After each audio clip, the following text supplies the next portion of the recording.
சொக்கனுக்கு பக்கத்திலே சோடி என்று வந்தவளே நூல் போடவையில் ஒளிஞ்சுக்கிட்டு நினைச்ச தாளம் போடணுமே.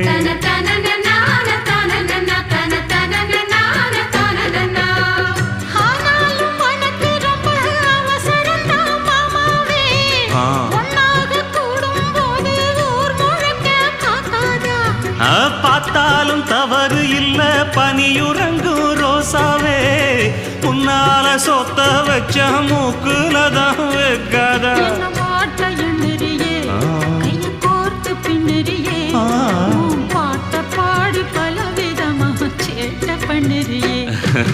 செங்குருவி செங்குருவி காலமட செங்குருவி சேல கட்டி மாமனுக்கு மாலையிட்ட செங்குருவி.